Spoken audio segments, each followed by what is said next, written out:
And welcome everybody to another live stream here at Firearms Nation. Welcome to you all. I am really excited to be doing this. It's been a while. I think the last one I did was probably back in August. A lot of stuff's been going on, still doing the podcast. And if you haven't subscribed to that podcast, please do. But I know in my streams, all these people are doing live streams. I'm like, wow, I should be doing more of these. And with all that's going on, I think it's really important to bring you guys all sorts of content from people. And first and foremost, everybody appreciates all the work that Steve Anderson does in the podcast world and in the shooting world. The books that he uses, it was the very first book that I ever used was repetition. What did we just talk about? Refinement and repetition. Refinement and Yes. repetition. You can hear his voice in the background. And that was such a inspiration for me. And now, for years and years, I've always been asking him to get involved in Lanny Basham's world. Because With Winning in Mind is another book that really meant a lot to me. And there was so much overlap between what Steve was saying and what Lanny was saying. And that now that he's finally done it, it's super exciting, which is probably not even the right way to say things, but it is really nice to have Steve being able to teach that stuff. And I'm sure so many of you, once this whole thing is settled, will take seminars from him. I know he's already done some. We'll talk about his trip to Africa and or South Africa, I should say. And yeah, bring your mental management questions. And first and foremost, I just want to say, everybody, thank you for supporting Firearms Nation. And I see a bunch of people are in here now. And if you guys can just, first and foremost, can you hear me okay? Because, it's one of these things you always got to, can you hear me okay? Or are you hearing an echo? Because sometimes in these shows, there's like some sort of feedback loop going on. So, And my audience is expecting nothing but the very finest audio. If there's any glitches or noises of any kind, we're both gonna get a hate mail. All right. So since you already hear him, let's bring Steve on. Hey, Arik, how are you? I'm good. We have Hunter's HD Goal actually in the chat room. I don't know who that is from the company, but thank you for. It's probably Brian. Brian is the owner of Hunter's HD Gold and one of the coolest dudes you'll ever meet.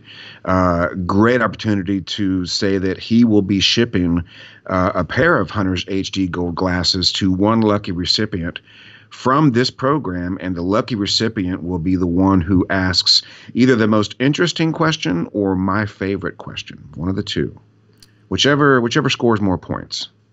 And so, yeah, if people, and first of all, thank you so much, Brian, for that. We'll get to some housekeeping in a second, but that is just very generous.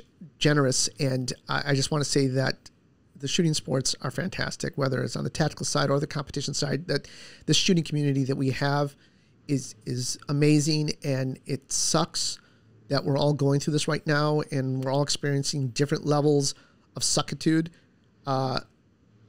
So if you could just, when you guys check in, just check in where you're from. I'd really appreciate that.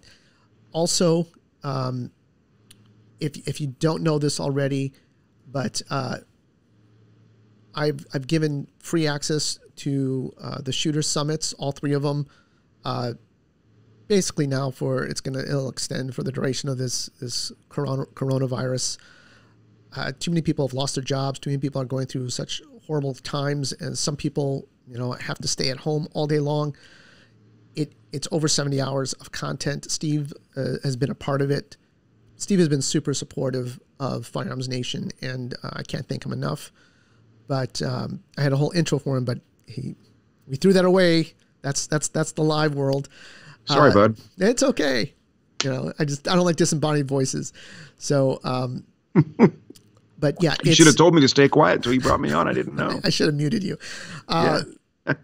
If you can see the scrolling bar there, that's how you get it. It's also in the show notes of this YouTube broadcast. Just click on that link, type in the code COVID-19 sucks, and you'll get everything for free. And it's my pleasure. Again, I'm heartbroken that so many people are feeling this horrible times that we're going through. And it's definitely going to affect the shooting world, isn't it, Steve? Sure, absolutely it will.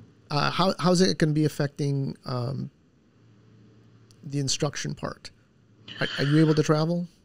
We're looking at every class we have scheduled on a class by class basis, based on the range facility, based on the size of the class, based on whether I can drive or have to fly. So we're looking at every class case by case, and just going from there. You know, we've postponed a couple already because things are changing so much. The key word being rescheduled, postponed. You know, we're not going to cancel anything. We're just going to reschedule if we need to. Okay. And as long as people can still travel, I guess that's good, which is always up in the air. As this thing gets worse, I think people are going to start to restrict that travel.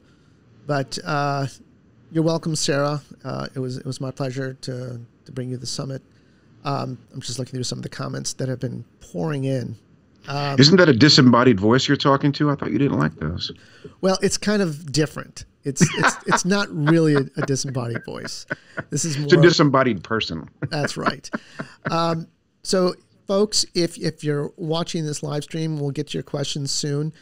And remember, the best question gets the glasses. I'm also offering there we go, a Olight, if you can see it here. It's the PL Mini Valkyrie 2, which is a very, very small, it's for a backup gun. This is what it really looks like. If the camera will zoom in on it, it probably won't. There you go. It's got a USB rechargeable battery, which is phenomenal.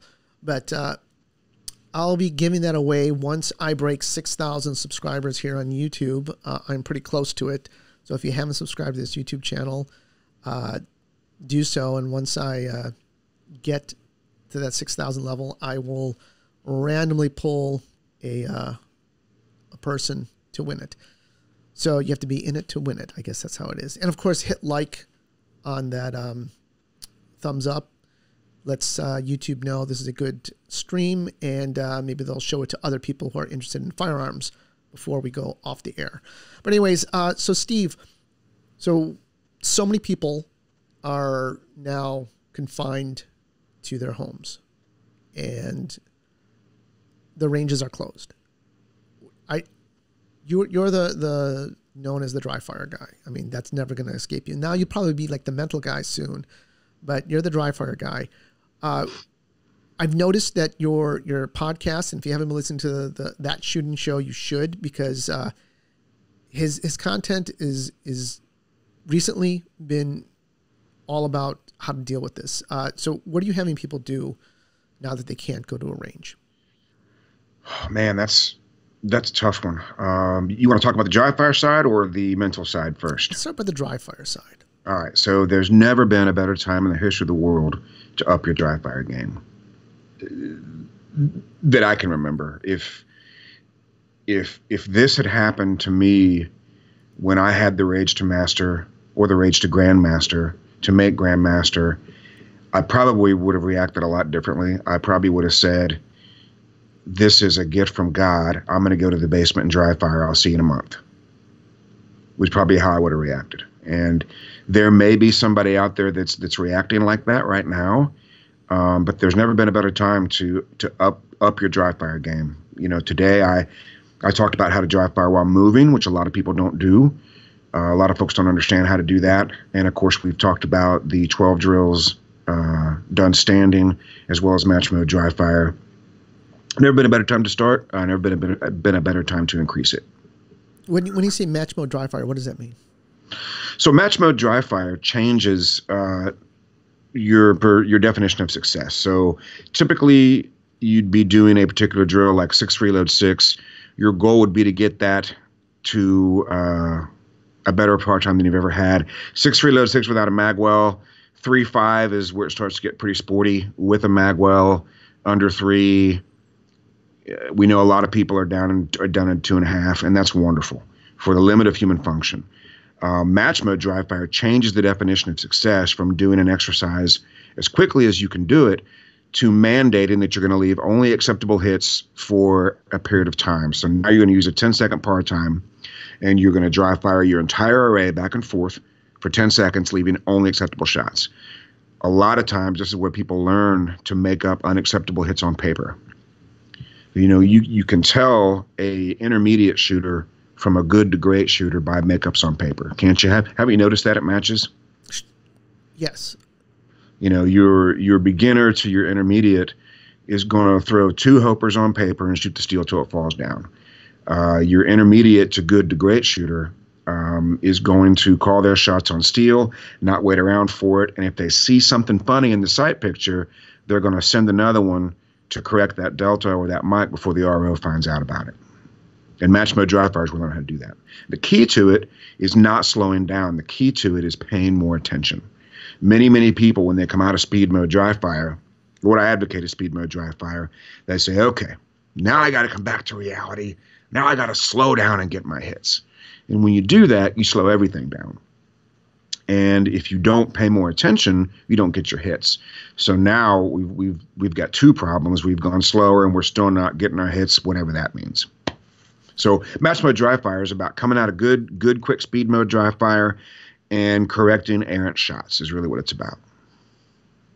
And you're doing this at speed, right? I think I still see people when they dry fire, they think that they need to just pull the trigger. But you have a whole series of books, especially that first one that I screwed up on the intro, Refinement and Repetition.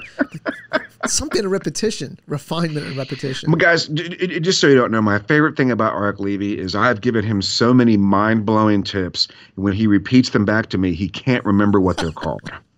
And that's my favorite. That book you did called Do the Work, that really changed my life. I mean, I really got a lot of you. Do the work, right? Is that what it's called? Your manifesto. Yeah, I'll never forget Get to Work. That's you helped edit it. You better not. I'll never forget that. It took forever. Which it's right here, by the way. Get to Work. And you're still working on that 4th book. But okay, so let's get back to, we're dealing with being sheltered at home, safe at home, whatever they're calling it in your jurisdiction. And we're doing dry fire, but you said that there was also a mental component. What do you mean by that? So one of the things that the Bashams talk about is your performance starts at the beginning of the day. And they advise a thing called a preset, which a lot of people may not know about. A lot of people may not believe it's possible, but it's possible to choose how you want to feel. It's possible in the morning to choose how you want to feel that day. And I think for a lot of people, their mood, their attitude is left up to chance. And if you get up in the morning and you ask yourself, how do I want to feel today? How do I really want to feel today? The answer is never going to be anxious, worried, nervous, fearful. Nobody's going to choose to feel that way. But if we let our environment dictate our thoughts, especially in a time like now, you're going to feel like that. But it starts in the morning. Now, this is not a great week for me to champion this idea because some of you know I'm struggling right now with the loss of Sweet Daisy. But on a normal day, I get up every day and say, how do I want to feel today? And I always answer that question. I want to feel confident. I want to feel productive. And that's what I go and do. And that is kind of like your statement. Focus phrase. Focus phrase. Focus phrase. You know, the magic word. It's like the magic word. So it's been a there's long a term for that. Day. The term for what we just described is what the Bashams call a preset. Okay. And it's just taking control of your thoughts. It's as simple as that. And some of this stuff is so obvious that when you say it out loud, you're almost angry that you couldn't figure it out. And then other people will dismiss it as hippie BS. And to anybody that dismisses so-called positive thinking as hippie BS, don't think of it as positive thinking. Think of it as successful thinking, right? Because you're a type A guy. You're in law enforcement. You're the kind of person who, if you can define success singularly, you'll never fail, ever, not in a million years. But if you start to define success by 5 different indicators, you're going to struggle and ultimately fail. But if you can zone in on the one thing you need to do to be successful, guys like you never fail. And that's why the focus phrase was so powerful for you. Say it with me, Arik. Focus phrase. Focus phrase. And it's, nicely done. Sounds, and it's like focus and phrase. They both have that F sound, even though phrase is not an F, but it's got that F sound. I should remember that now. All right. So, and all that is you defining success, and that is you giving your conscious mind something to do so it doesn't burn your house down while you're at work. And that's exactly what happened. You're right. That's a good way to put it. Yeah. And it's so powerful, and it's different for different people. You have trigger prep in common with Christian Seiler. Christian Seiler needs to think about trigger prep. I personally never had to think about trigger prep. Probably because my practice always had close targets and far targets. It was always changing gears, between close and far. And when you do enough of that in practice, that becomes subconscious. So for me, everything was so subconscious that all I had to do was center my dot and call my shot. Is the best I'm ever going to do. Center my dot. So for you, if trigger prep is the thing, that assumes that aiming the gun is subconscious, which after all your years, it probably is. That assumes your stage plan is subconscious, which if you analyze, strategize, memorize, visualize, it will be. But you can't be thinking about your stage plan and prepping the trigger at the same time, And you better know what you need to see. Are you still shooting irons or a dot? Dot. Oh, so it's so easy. Yeah. Dot makes it so much easier. Well, that's great. But I'm glad you had success with it. Well, thank you. And I'm going to give you some stuff tonight that's even better than, well, I don't know if it's better. It's just as powerful. Okay. I like that. And I just want to say, greetings to people who have just joined us. We got people from Virginia, and then we think, well, is it only going to be the East Coast? No, we got someone from California. We got someone driving a truck right now. That's pretty cool. Canada is in the house. Aruba is in the house. Portland's in the house. Vancouver Island is in the house. LA.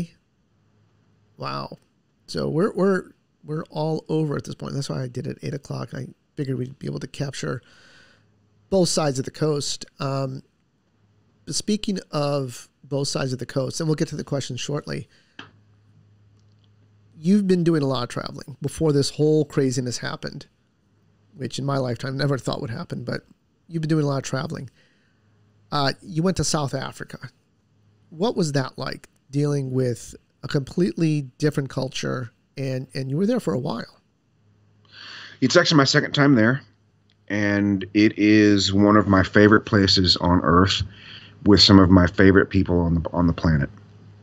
I hope I get to go to South Africa every year for the rest of my life. I really do. I love it there. First time was very scary because I was instructed to lie to the customs guy. So that was, and I don't like to lie. And I try to avoid it. In fact, I do avoid it at all costs. But that was a little dicey because you're going through customs for the first time. You don't know what happened. Like, what happens if I go through this door? Am I just never going to be heard from again? Nobody's going to know where I am.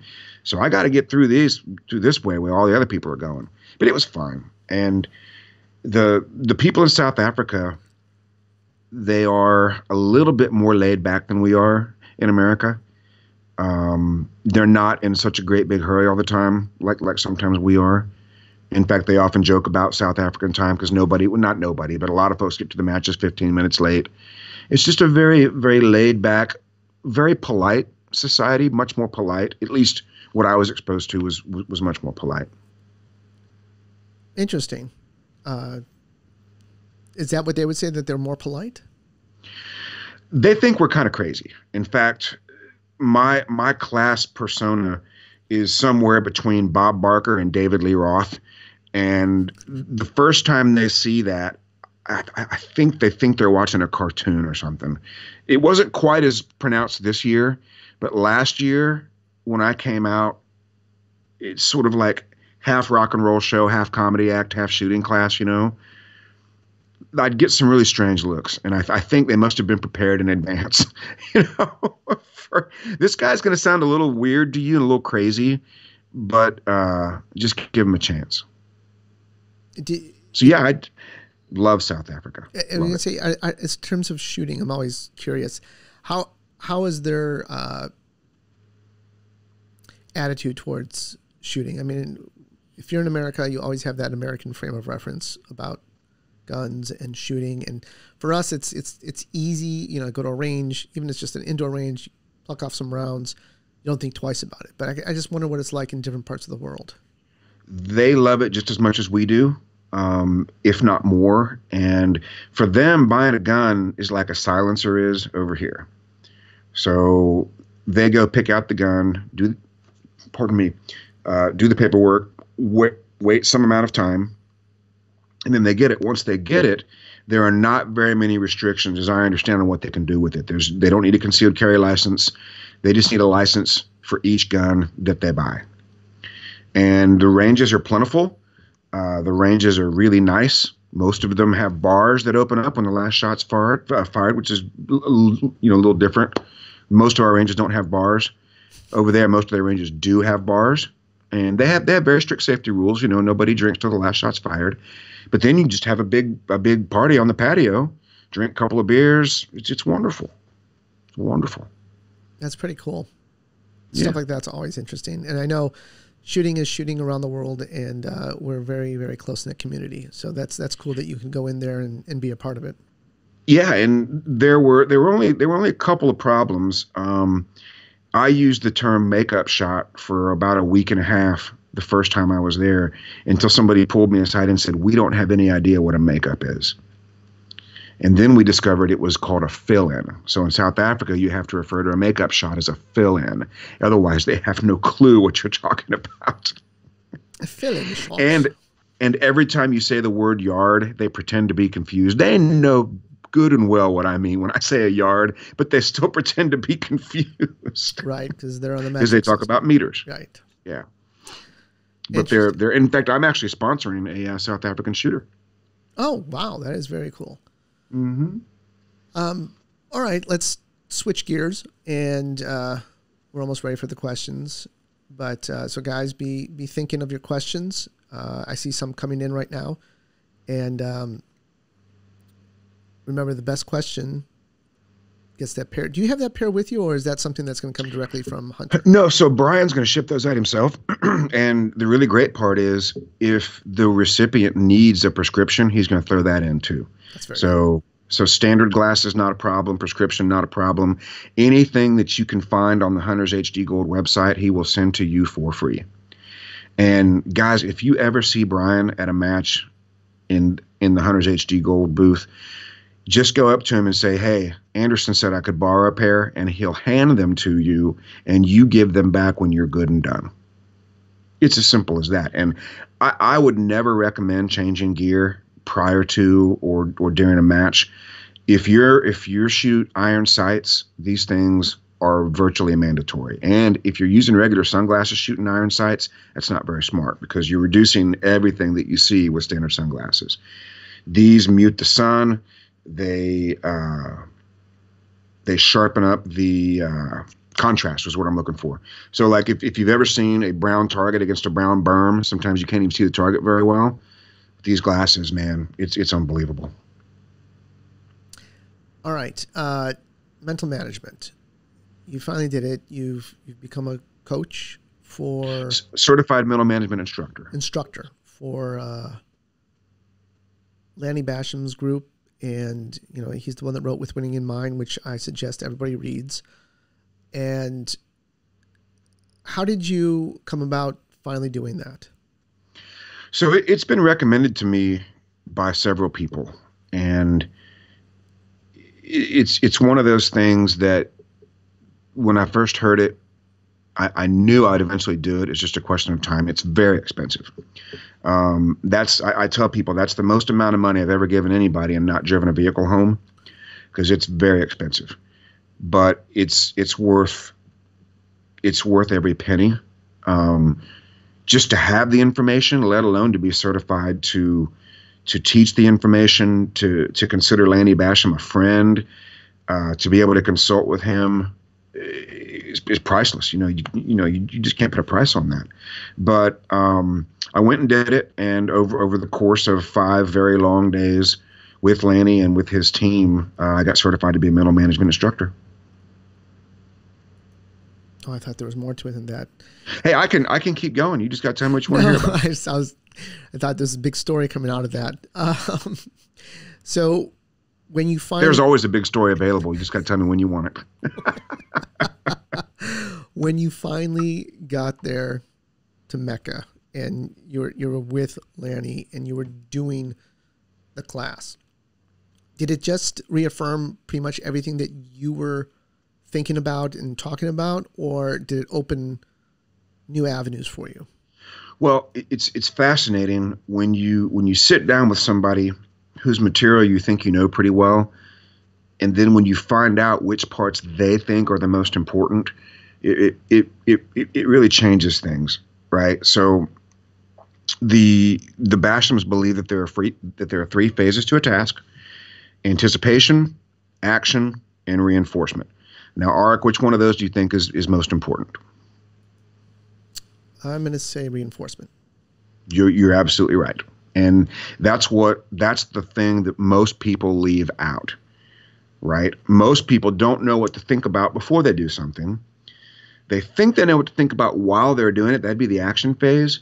And then there is no reinforcement except for perhaps, oh, great, I suck again. Look at this disaster, right? So if we know what to think about before the action, and we know what to think about after the act, I gotta be careful I don't use the wrong finger while I'm counting here, then the action itself doesn't require much thinking. And that's interesting because a lot of people say they shoot their best when they're not thinking about anything. Have you heard that before? Absolutely.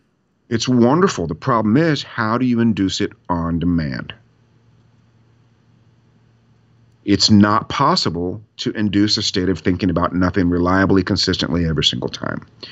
So what you can do is choose what to think about. And that brings us back to the focus phrase. But say it with me, Arik. Focus phrase.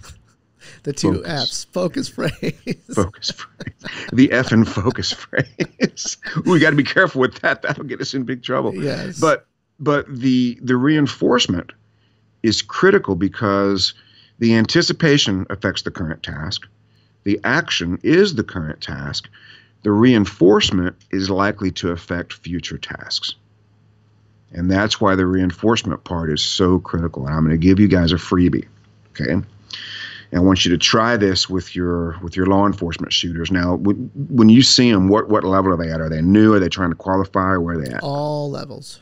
All levels. Okay. Here's what I want you to do. Every time you get a shooter, they're only allowed to evaluate their shooting one of 3 ways. One of 3. That's it. Great, okay, or needs work. Okay? And here's why. If we label it great, we figure out what we did so we can do it again. If it was okay, we figure out if there's an improvement that we can make and we apply that. If it needs work, we state the solution. Does that make sense? Yep. So needs work is so much better than bleepity, bleepity, bleep. I bleeping suck. I'll never be able to do this. I don't deserve this class that I'm in. I'm a paper A class shooter. I'm an idiot. All of the things that people say to themselves that are beating them down and beating them down. And then you try to get them out of it and they go, oh, that's just positive talk. You're having me ignore my problems. I'm not having you ignore your problems. I'm having you discover your solutions, right? Because if we think about problems, we get more of them. You know, if you go home after work expecting to get in a fight with your wife, guess what's going to happen? It's going to get worse from there. But if you expect to go home and say something nice to your wife and compliment her, you're going to have a much better evening. And it's the same way with shooting. And we're not glossing over your problems. We're skipping all that negative stuff and getting to the solution. Needs work means, hey, I can fix this. Needs work means I know what I need to do. Needs work means if I can, I don't know, in your case, needs work, needs more trigger prep, now we have a solution instead of a problem. Does that make sense? It does make sense, and I always like the way you put that. You know, we've had a different live show where we talked a lot about negative emotion, and you can search through the podcast, or you can also search through the YouTube channel, Firearms Nation, and find that, because a lot of what he just said coincides with all that negative emotion you hear at a match. You can hear on the range. I mean, I know you've said it a million times. People say they suck at steel or they suck at this, and guess what they're going to do? They're going to suck at it. Ironically, when their prophecy is fulfilled, they don't like it, but it actually satisfies their prediction. See, I told you it was going to be a disaster, and it was. It's like, who are you guys trying to impress with your psychic abilities? Right. You know, shoot the gun. It's not that hard. So last of my questions before we get to the fine people who've tuned in today. Do you recommend people read with winning in mind before they come to your mental management seminars, or is it not that important? Well, I would absolutely encourage everybody to read with winning in mind immediately. And if you're in sales, if you're a parent, if you're a manager, if you're any of these things before whatever this is we're going through, it is going to improve your life. I had a guy in South Africa. I was teaching a class, and anytime I'm on the range and somebody wants to see me urgently, I get nervous because I think we have a range problem of some sort, you know. I'm like, what is it? Everything okay? Yeah, everything's fine. And the guy, he choked up and he was fighting tears. He was one of the ROs there. And he just got done with one of the middle management seminars. And he said, you don't have any idea how profoundly you have touched the lives of some of these people. That's how powerful. I'm pretty sure that was about more than getting out of C class. Okay. This is powerful, powerful, powerful information that you can apply to every single thing in your life. If you're confused about anything in life, and I'm being dead serious, this material will help you. It's as simple as that. That's very cool. I know. Right. Now there's one other thing I want to tell you about before we go to questions, just another freebie. So if you're in competition and you shoot a stage, okay, it's either great, okay, or needs work.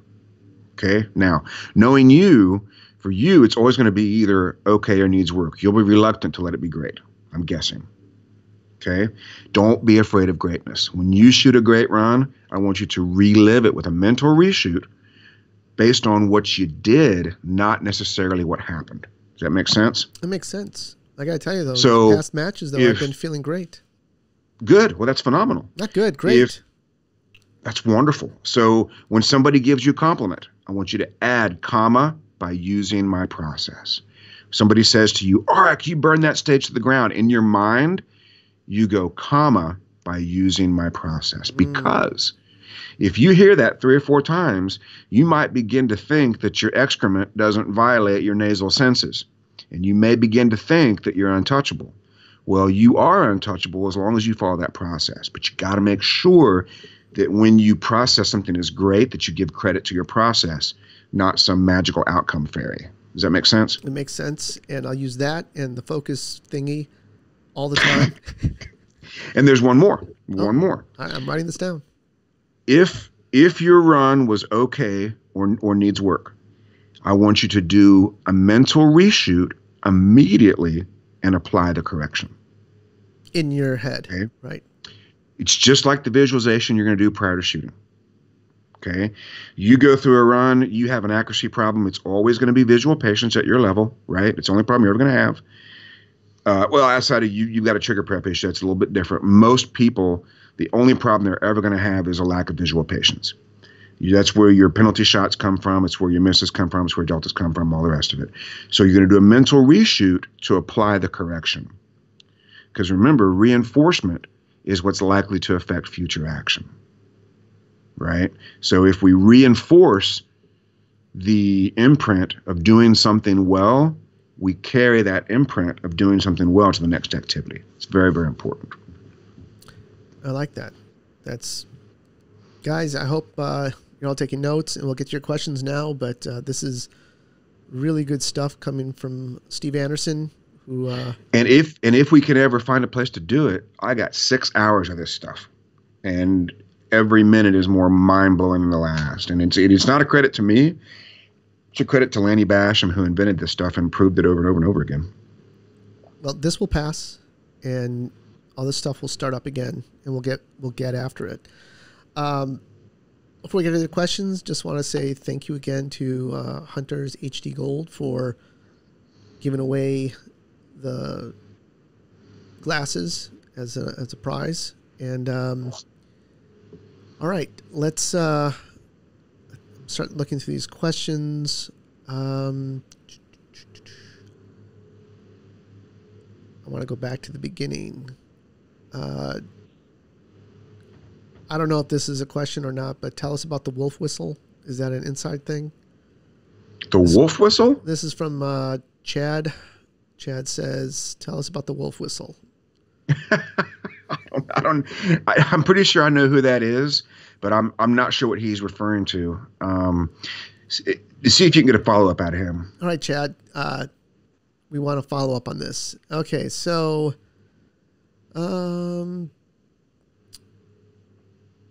now, we used to make like funny whistle noises when we were talking about technique, but I don't think that's what he's talking about. I'm going to need some more information on that. Yeah, for sure. That seemed like a very inside baseball question.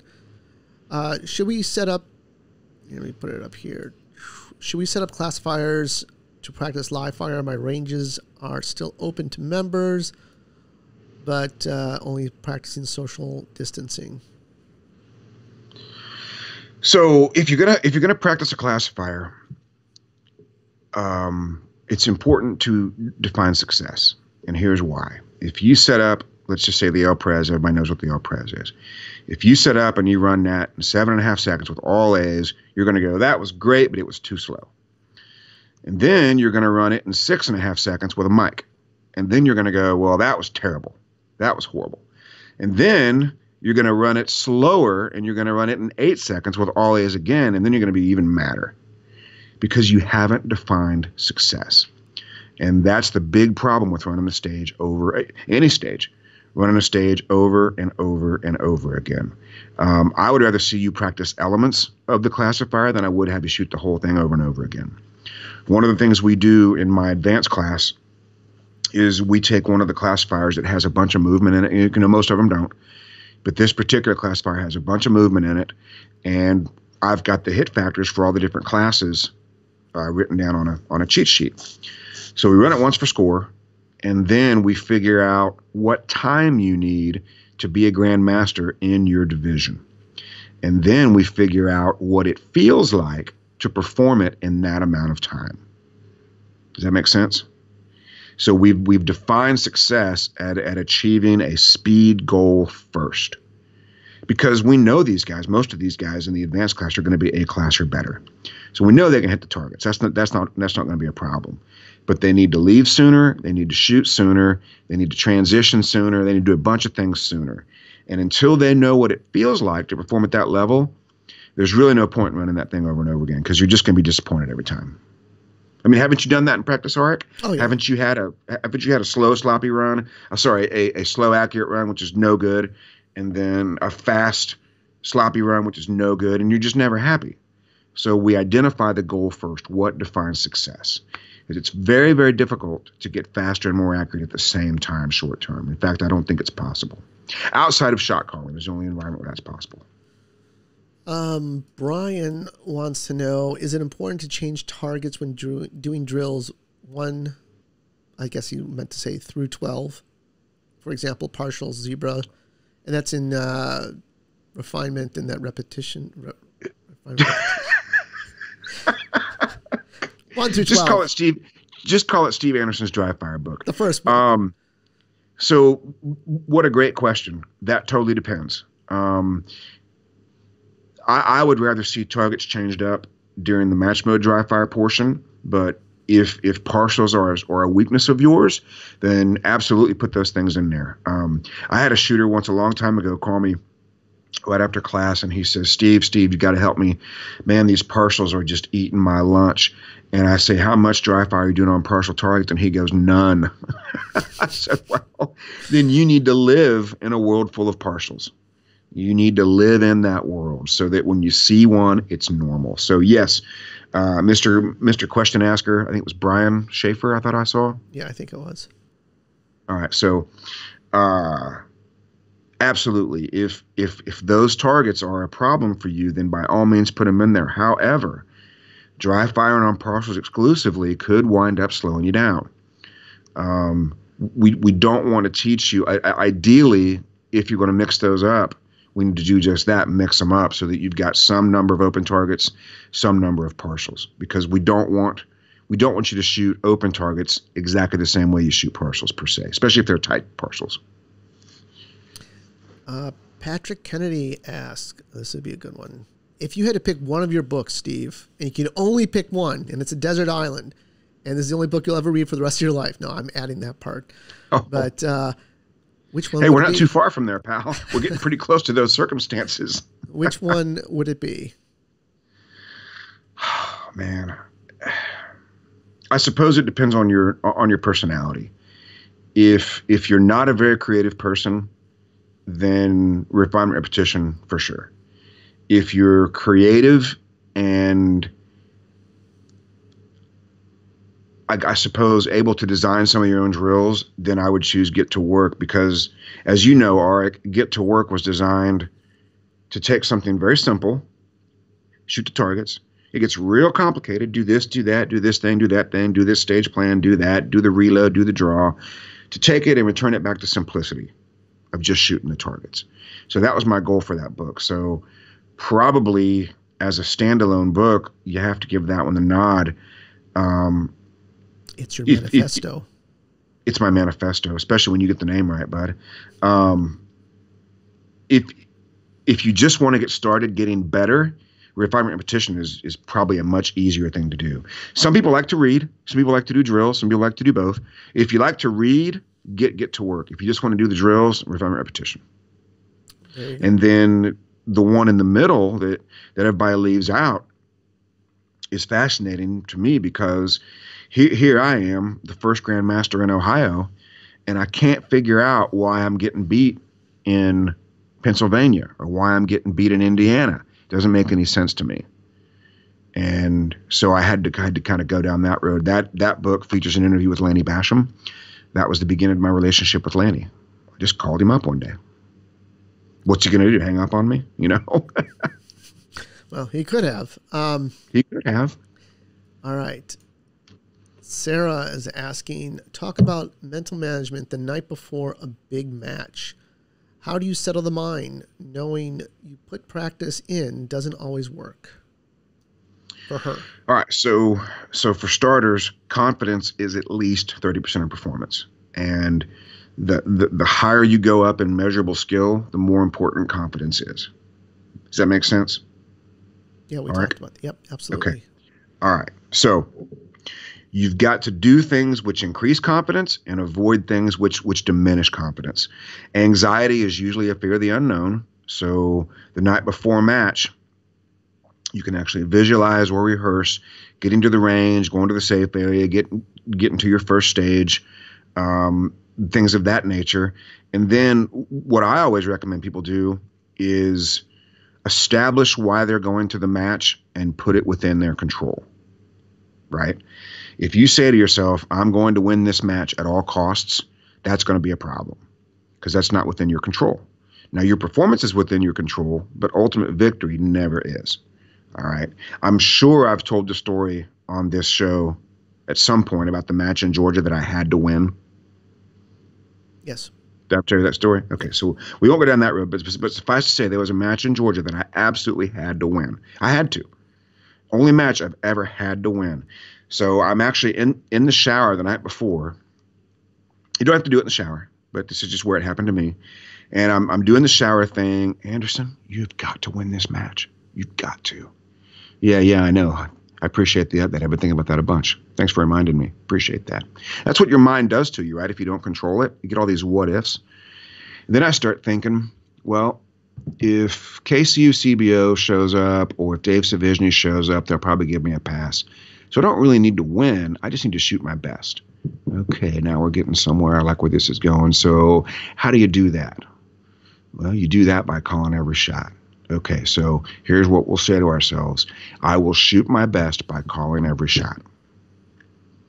And I diagnosed my own anxiety, which I've gotten really good at, thanks to some of the mental management stuff. And I determined a reason for going to the match that was within my control. So that's what you need to do if you're suffering with anxiety, is figure out a reason for going that's within your control. I'm going to this match to gain major match experience. Well, you've accomplished that before you got in the car. You know, I'm going to this match to see my sights for every target. That's within your control. I'm going to this match to stay in match mode all day long. And you'll find that when you give yourself a reason for going that you are in control of, it'll calm you down a bunch. I like that. All right. So Richard says, I notice if I hit a no-shoot during the stage, I pretty much tank that stage. Is there anything mentally I can train to get past in this? This is very common for a lot of people. Well, so let's start with why we're hitting no shoots. I think most people are treating parcels as I have to get the alpha at all costs. There's a couple problems with that. Number one, it slows you way down. And number two, it greatly increases the risk of the shot. And it gets you focused on the no-shoot. So until you are at a world champion or national champion level, there's some level of participation where you may need these alphas. Until you get to that level of participation, I want you to shoot partials in the center of the available target area. When you do this one thing, you will no longer see a no-shoot. In our advanced class, we shoot partials on the move out to 12 yards. So out there in YouTube land, if you like shooting partials on the move out to 12 yards, raise your hand. Well, we do it for hours in this advanced class. Right? Because we realize, and you got to avoid thinking of it as taking a Charlie or a Delta, especially if you shoot minor, because your mind will reject it. And don't ever say it out loud because they'll crucify you, right? So you don't say, oh, I'm just going to go back, take the Delta. But even if that was your strategy, let me ask you this. I'm no math whiz, but is 2 Charlies, is that a better hit factor than Alpha Mike no shoot? Yes, it is. Are you sure? Because I don't want to get it wrong on live YouTube, whatever this is. Okay, so that's better. Can you make that deal when your run is over? Will the RO take any amount of money? Well, in Georgia, he might. But will the RO take any amount of money? That's just a joke. Just a joke. Inside baseball. Will the RO take any amount of money to change that Alpha Mike no shoot into 2 Charlies? No, he will not. So instead, you make that deal behind the gun when you can make that deal. And by the way, shooting at the center of the available target area doesn't doom you to Charlies and Deltas or 2 Deltas. Sometimes you get Alpha Charlie, sometimes you get 2 Alpha, but you're in that wobble zone, right? And without having to slow down and surgically put those little tiny alphas in there, when we both know you're actually looking at the no shoot anyway. And then the other thing is, after you've made the mistake, you're dwelling on the mistake. So you've popped the no shoot and you're worried about it. What's the next thing they usually do, Arik? They shoot it again. Well, and then they put the gas down. Oh yeah, for sure. It's right? Like you gotta make up time because it's not about the points. Most people think it's the time, when actually it's the points. Right. And were you ever a traffic cop? Did you ever do traffic stops? Well, we always do traffic. Everyone does traffic. Oh, I was never like a motor cop per se, but everyone does traffic. So if you pull somebody over for going 100 miles an hour and then they get right back in the car and do a big smoky burnout right in front of you, is that smart? No. That's really not smart. And that's what most people do. They've gotten their speeding ticket by hitting the no-shoot. So then their great idea is to go even faster. And it never works out for them. They always wind up with a second speeding ticket, this time probably a reckless op or whatever they call it. Is there still a reckless op? Yeah, I think that it goes away the more you get into the sport. I think I see that a lot. I did it when I first started, that like, oh crap, now I know it's the points, like I said, and you acknowledge it, and then you just get on to business and just finish doing the stage. Well, and here's the other thing he can do. You got to be careful telling him that, because he may not know how to do that. It's like telling somebody to relax when they're freaking out. If they could relax, they wouldn't be freaking out. But number one, if he could process the no shoot as the gun fires, he can at least make up the mic shot, instantaneously, right? So, two good hits and a no shoot is way better than alpha mic no shoot. That's a bunch better. And then the next thing you do, and this is going to shock you, find the next target and shoot it in the middle. There's nothing you can do about that. But now you can affect the future by getting back to your plan. And the better you know your stage plan, the easier it is to get back on track after an error or after a perceived error. He probably is not doing enough visualizations, and that's probably causing the conscious mind to process the error and freak out and let go of the whole plan. Absolutely. Can we ask him if that answered his question, or if he wants more? Because I could do a 90-minute sermon on that alone, and I feel one coming. So let me know, Richard. If you want some follow up on that, please do it. And it looks like fundamental something practice. You kind of talked about this. You asked about the same thing, and how do you hit the reset button? Well, this is exactly what Steve was talking about. So Wesley has an interesting question here. They're all interesting, everybody. But after reading Lanny's book, I recognize application for many other things. Has your experience with the Bashams refined your teaching and instruction style? It has made me almost irritating in my positivity, and some would say it's made me very irritating. It's made me a better stepdad. I can promise you that. It's Lanny really wrote a book changed on coaching children too. Yeah, absolutely. It's really helped me organize my thoughts and really take control of what I think about. This has been a very challenging week, coming out of losing Daisy to the daily barrage of news or fake news or semi-news. Trying to process all this has been very, very challenging. And being able to, today was the first day I had success with it, just because of the emotion of losing that beautiful dog. But today was the first day I had success controlling my thoughts, and it worked shockingly well. Good. But if we let our environment control our thoughts, we're always going to struggle. But if we take control of our own thoughts, it's very, very powerful. By the way, for follow-up, Richard says that that was a great answer.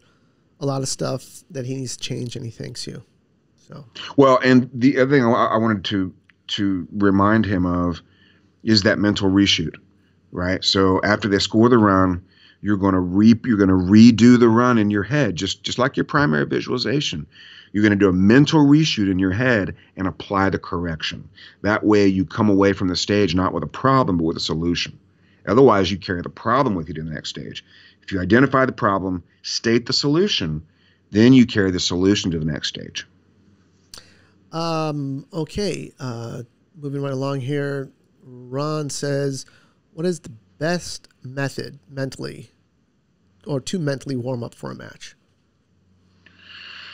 Wow. That's a great question.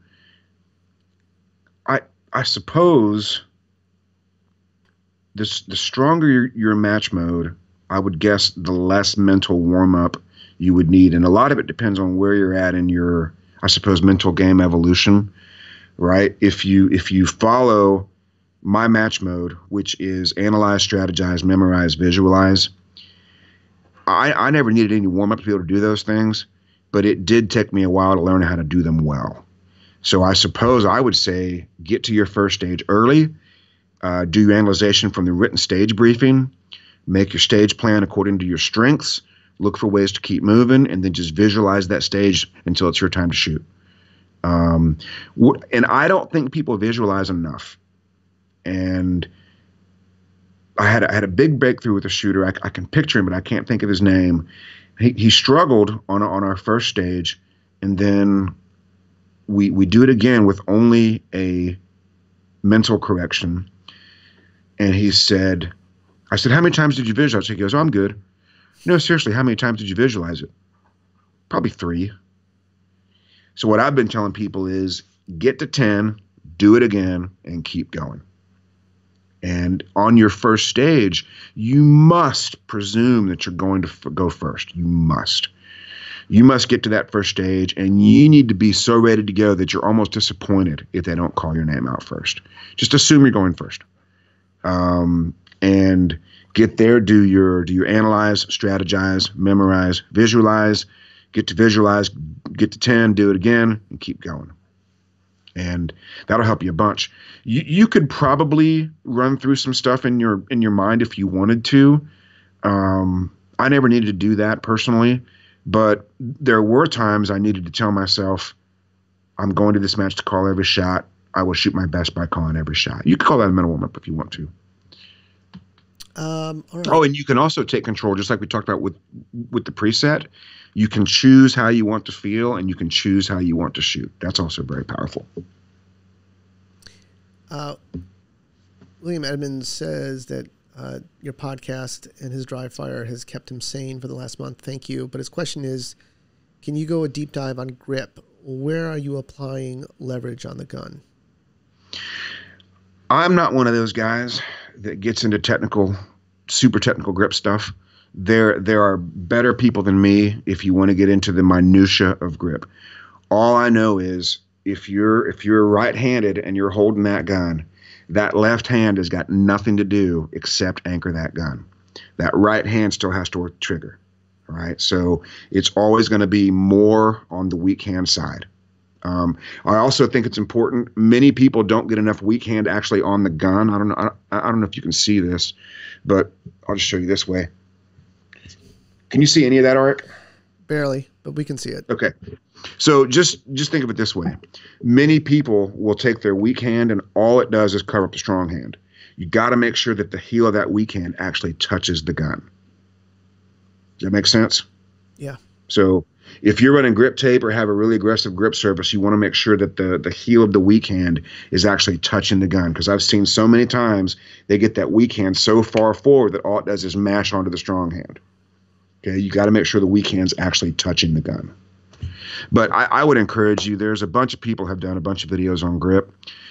My buddy Kyle Ferris likes to remind me that I went from production to open, so I don't really know anything about recoil control. I never shot limited. And I would look for somebody who's done a bunch of shooting in the limited division and get some really good advice on their grip. The only thing I know for sure is we got to get the weak hand on the gun, and we need more grip with the left hand. That solves most of the problems. All right, moving along. Donovan says that sometimes he loses focus mid-stage. What would be a good mental exercise or mental strategies to help maintain focus throughout a stage? I think that's coming back to visualization. Sort of. The problem that he's probably having is he probably doesn't know what he's doing. What I mean by that is I know it's not meant to sound dismissive, but there's a chance that he literally doesn't know what to think about during the action phase. Remember, we have anticipation, action, and reinforcement. Our action phase in USPSA is very, very short compared to most sports, right? 22 seconds. 30 seconds would be a long one, right? So let's just say 18 to 22 seconds in there somewhere. It's a very short action phase. You don't have time to think about more than one thing. So you've got to figure out the one thing that's most important and literally get obsessed with it. So for me, all I think about is center on the dot. And everything else is forced into the subconscious, which is great because the subconscious is the things I can do without thinking about them. So all I have to do is think about the most important thing and take control of that. Then I let everything else go subconscious. And it's scary because a lot of people think the stage plan is the most important thing. And then when you tell them they need to visualize that until it's subconscious, they look at you like you're crazy. You know, you talk about a complicated 30-round field course with movers and activators and doorways. I'm telling you, you need to know that thing so well that you do not think about it while you're performing it. Because you simply don't have time. He's probably thinking about multiple things. And if we knew whether he was iron sights or a dot, that would help. But he needs to think about something that compels visual patience, and something that renders makeups or fill-ins automatic, and use that for a focus phrase. And he probably won't be successful at first if he doesn't truly buy into it, because you really have to surrender to it.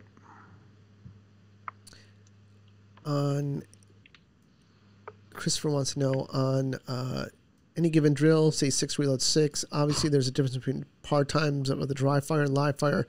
Any suggestions how to get your live fire pars down closer to the dry fire ones? I know Christopher Cole. He has a beautiful house in. I probably shouldn't say where it is in case he doesn't want people to know. He's got a beautiful old house. What's that? Probably not. You don't want to mention that on. Yeah, he's got a beautiful house. At any rate, if your match mode is strong, I would say quit worrying about it, because to compare, and this is a revision I'll make to refinement and repetition, which is going to suck because if I change the title, then you'll never be able to remember it. I'll never. So maybe I'll let you.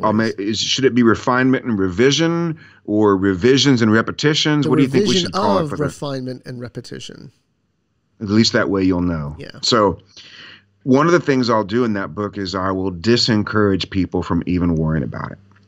Because once again, we don't know what success is. If you can run a 4-second dry fire El Pres, and then you go out live and you can run a 6-second clean El Pres, is that good or is that bad? We don't know.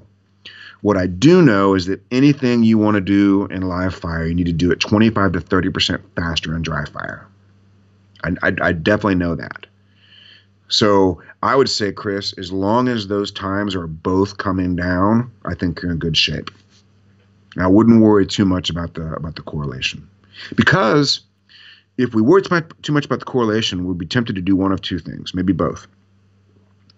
Speed up the live fire where it's unrealistic, or slow down the dry fire where it's too realistic. And I think both of those are mistakes. Okay. Trying to read this question.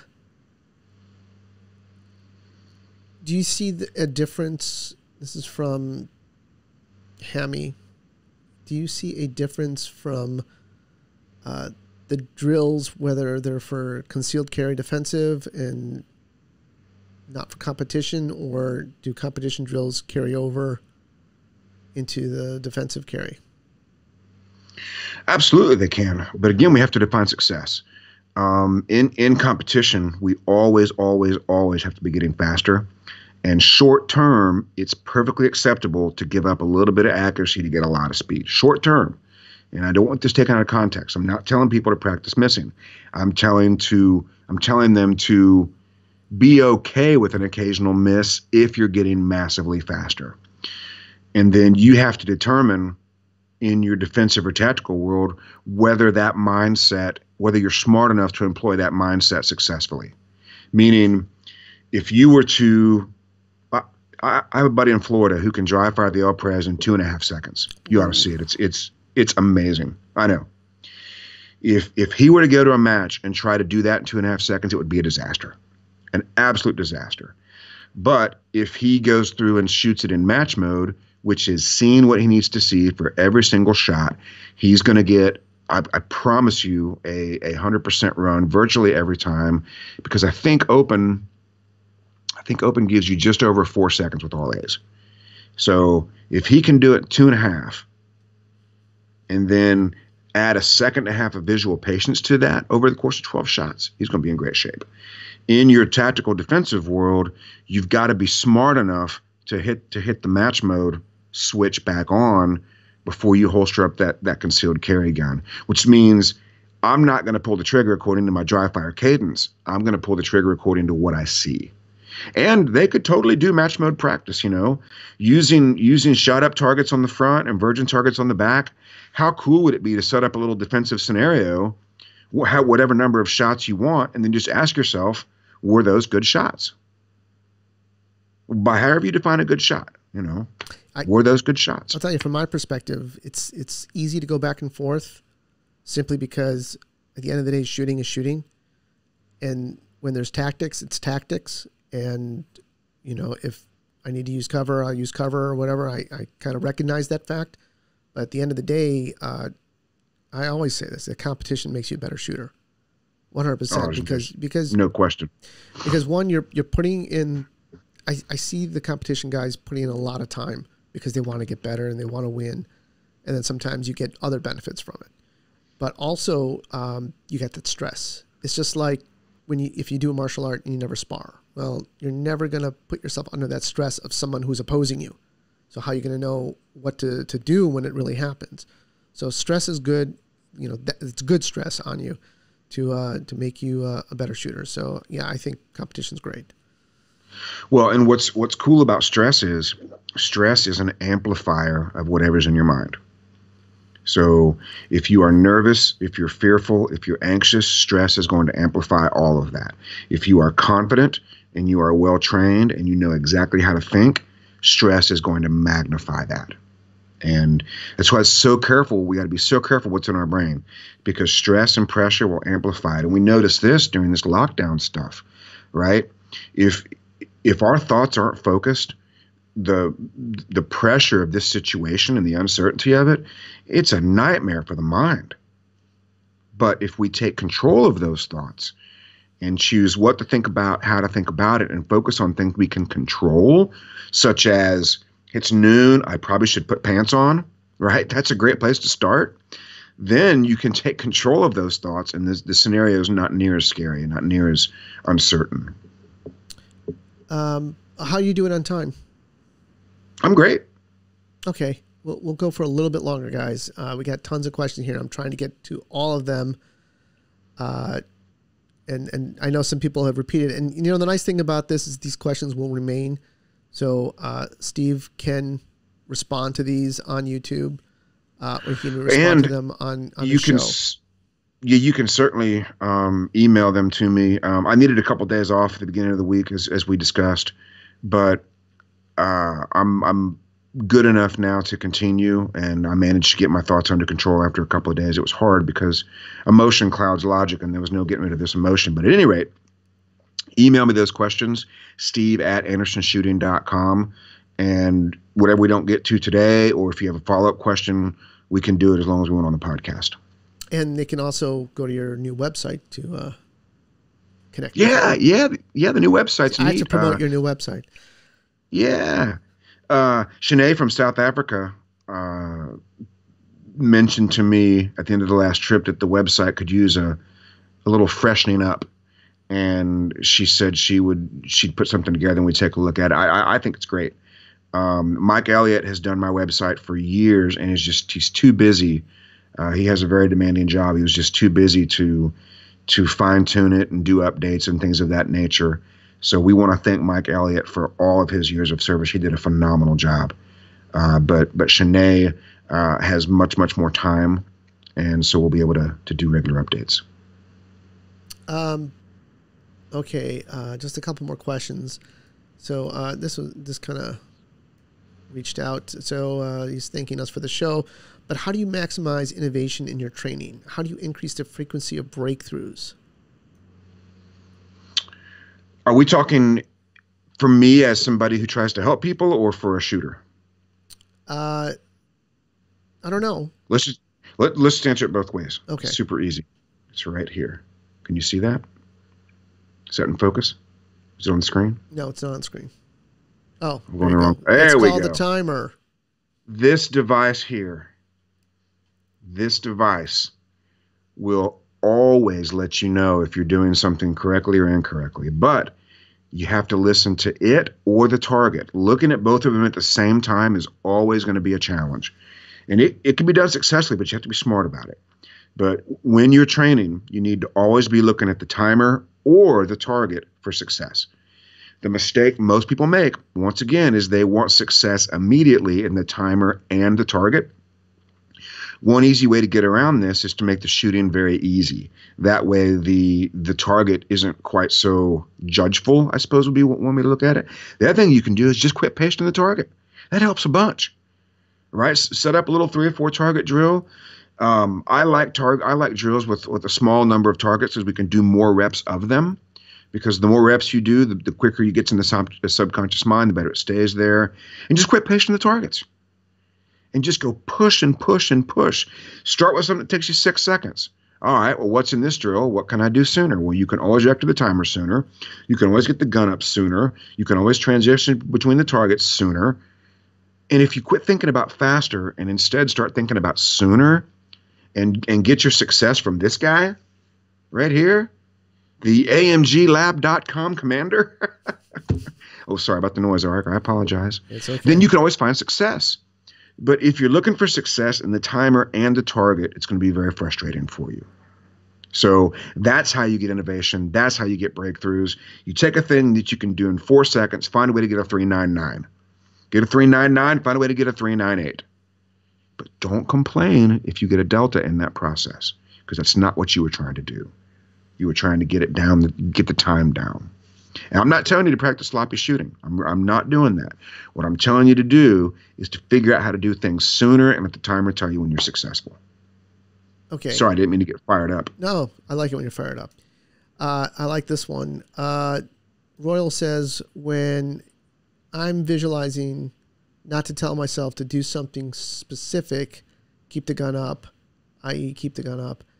Now you say I need a focus phrase, telling myself something to do. How is that difference? Oh, it's massively different. Where is the place on the scorecard where the RO grades how well you kept the gun up? I must have you ever seen that? No, I've never seen that. I haven't seen that either. So that's obviously not the most important thing. What the RO scores is points and time. All right. And this is not meant to sound dismissive or critical. If there's a technique that you wish to employ, number one, keeping that gun up ought to be subconscious in your training. You should be able to do that without thinking about it. It's not the most important thing. It's important. It's not the most important thing. The focus phrase determines what the most important thing is so that everything else is done according to the subconscious. Now, if you want that gun to be high, you're going to walk the stage that way. You're going to visualize the stage that way, right? But unless, and I can't even imagine this would be the case, but unless you were like the world's lowest Charlie's Angels gun runner, where you run it with the arms extended, low, ready, pointed at your knees, that might be a good use for a temporary focus phrase of keeping the gun up. I still think it should be done subconsciously. And the focus phrase, remember, it does 2 things. It occupies the conscious mind, and it gives the conscious mind the correct job. Conscious mind is very powerful. They can only do one thing at a time.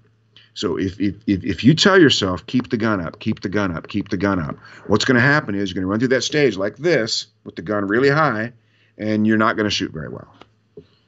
But it won't be your conscious mind's fault because it gave you exactly what you asked for. Hope this is making sense. So the focus phrase is about defining the single most important thing for you to be successful.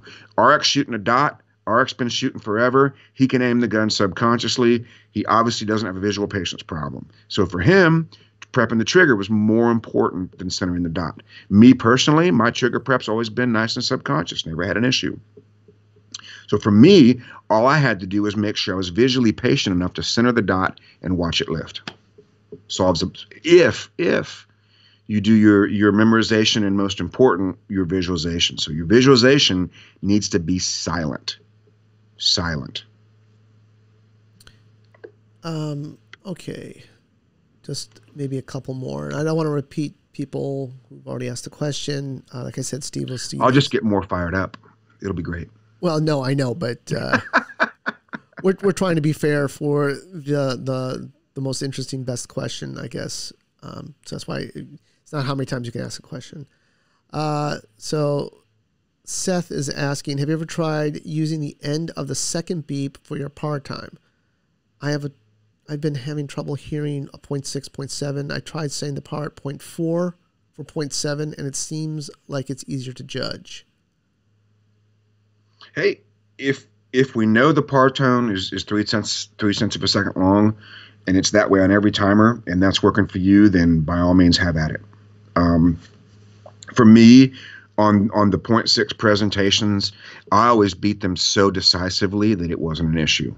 So you could, pardon me, you could either do what you're doing, which would be okay, or you can set your par time to one where you know you've beaten it instead of worrying about it. Trust me, when you get to the point where you're crushing a .6 on a draw, there won't be any question. You'll know it. So I would say if there's any question, you may not be ready for a .6 or a .7. You may want to stay at a .8 until you know you've beat it. I don't understand this one. Maybe you'll understand this one. And I can't remember if I already asked. If I already asked this, I'm sorry, guys, if I already asked. It's from this guy before. But Wes is asking, when I dry fired yesterday, I could not hit a reload. I decided to take out what I thought was deceiving me, my vision. So I closed my eyes. I hit 8 reloads in 0.8 seconds in a row. What could cause this? Well, it depends what he was looking at. What happened is when he's closing his eyes, he's going into true subconscious skill mode. So he's obviously done a bunch of reps of this. He obviously has good myelin, or what some people have called muscle memory, on this action. So it's possible he was looking at something incorrect, or it's possible that he was looking at something that was causing his conscious mind to engage. I'm not a huge advocate of doing blindfolded or eyes closed reloads. It's my belief that if the index finger's high and straight on the magazine and we see the mag well, we can't miss. However, if we get really amped up and just go for pure speed, that could cause a problem. But what he did there was he just got to a true subconscious action. And I don't recommend it, because you'll notice he wasn't moving. He was in a perfect stance. Those are two situations that don't exist very often in USPSA, to be motionless with a perfect stance. So as an experiment, I think it's okay. I would much rather have that index finger high and straight and have you looking at that mag well every time. I agree. This is from Brandon. Any recommendations for handling cold starts? I always struggle with my first stage in every match. I think you kind of answered a little bit of that about getting there early when you were talking about the mental prep for it, by getting there early, seeing that first stage, being the first guy, or thinking to yourself that you're going to be the first guy. But is there any other clues or things that you used to do? Yep. The first thing we're going to do is we're going to quit talking about a cold start. All right. Many times, if we label a problem and then keep repeating the name, we just get scareder and scareder and scareder. So no, we're not going to use that term anymore.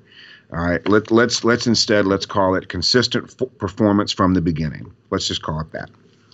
First thing I want you to do is volunteer to go first on the first at every local match you go to. Just volunteer to go first. That will teach you how to prepare to go first. That will give you a much better method for preparation than whatever you're currently doing.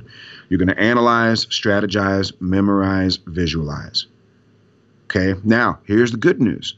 As you get better, as you get quicker, they're not going to let you go first anymore. And that's when you'll know you've gotten it right. You know, and if there's a shooter out there that knows he's quick and his buddies are quick, the best thing he can do is volunteer to go first, because it's going to scare the crap out of them. And then they're going to swing for the fences and try to do what you did, and it's going to be a disaster. If for people that aren't, you know, quite as well prepared. I don't really endorse any kind of psychological warfare, but if you can gain an advantage by intimidating your competition, what a great advantage to have, right? So volunteer to go first, really learn to prepare. I think it's so interesting how you answer these questions, because there's definitely that background. It's really coming through, and you're being able to analyze people having these problems, and it all comes back to a lot of the mental problems.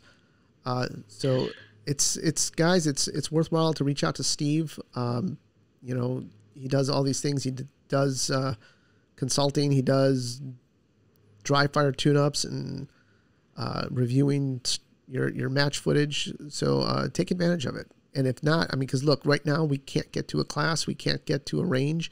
There are other ways to still keep training besides, watching this and asking questions.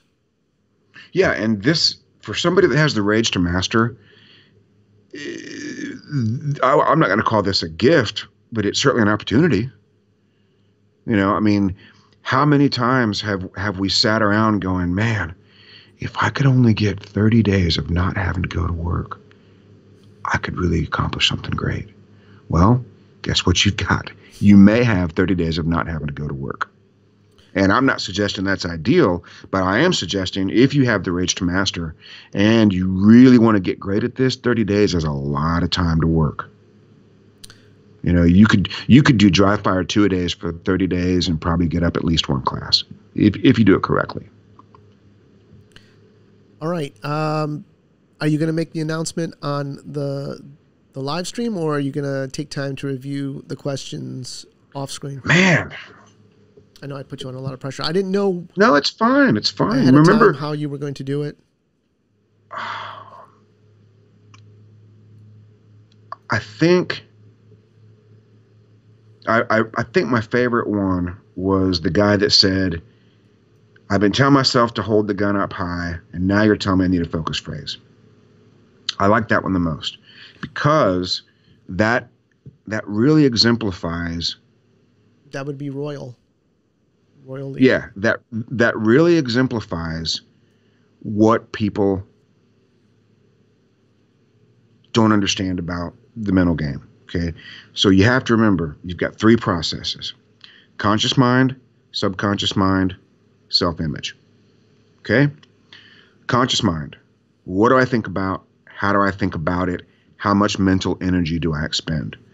Subconscious mind is where your skill lives. It's easy to train. All that requires is repetition, good repetition. Not necessarily perfect repetition. A lot of people are a little too hung up on perfect repetition. It doesn't need to be perfect, but it needs to be good.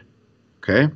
And then the self-image is simply the easiest way to think about self-image is confidence.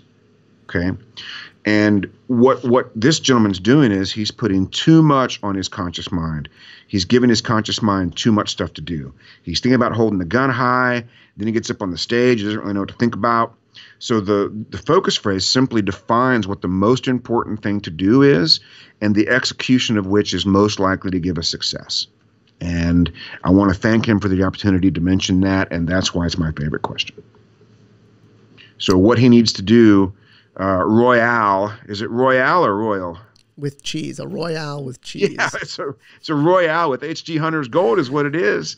So Brian's probably still listening. Royale's our winner. Royale needs to send me an email with his name and his shipping address, and we'll get you in contact with Brian, and Brian get it all figured out. Awesome. But thank you for that question, Royale. And that's a great example of my biggest mission is to save people years of struggle. That's my primary goal, because a lot of people come into the sport a little later in life in their 40s and 50s. Well, they don't have 10 years to screw around. Their bodies don't have 10 years to screw around. If you come into this and you're 20 or you're 18 or you're 15, so you can screw around for 10 years and be 25 and still be fine, have a long career ahead of you. But you come into sport a little later, or if you simply don't want to waste 10 years, I want to be the guy that tells you how to avoid the struggle, because I have made all these mistakes. I just don't make them more than once. And I'm thanking Brian online, and I'm thanking him live here by my words. But thank you, Brian, for sponsoring this show with that very generous gift. And Royale, be sure and reach out to him. And I hope it's Royale and not Royal. I'll be so bummed if it's just Royal. We've had so much fun with Royale. Royale, please tell us, is it Royale? And do you drive an El Camino? Do you have a mullet? We got to have some answers here, bud. I looking at the way he spelled it, I think it's there's an E at the end of it. Isn't that Royale? Yeah. Yeah. It should be Royale. It better be Royale. It is now. I can promise you that. You're a stickler for English, so you don't even know what an emoji is. Or you used to not like emojis. So, folks, we're going to wrap up this live stream, and I can't thank you all for participating. It is truly a humbling experience to have people listen to the show, watch the channel. And like I said before, if you could like this video and even subscribe to this YouTube channel. We didn't hit the 60 or the 6,000. We were close. But you'll have to tune in next time for a different type of challenge. But anyways, thank you, Steve, for being another guest. And I look forward to hearing, I listen to your show, and I love all the mental stuff that you're putting out there. And I'm so happy for you that you're finally part of that mental management group, because there's no better person to do it than you. So, well, thank you very much, Ark. I appreciate it a bunch, and I want to thank you for giving me the opportunity to do some work today. I had a pretty rough start to this week, and this is a very normal thing for me to do. So I want to appreciate you letting me be normal. I really appreciate that a bunch. And if you missed some of this show, it'll be available as soon as YouTube processes it. This will also be available as a podcast, and I'll share it in many other ways. But guys, be safe out there. Practice the social distancing. Let's get through this. And I know we'll get back to where we were, but we just got to get through this. So there's plenty of books out there from Steve, and from there's plenty of content out there from me. Go out there, sign up for the Shooter Summit stuff, watch it, learn. As Steve likes to say, the rage to master. I have that written somewhere. Got to be the rage to master.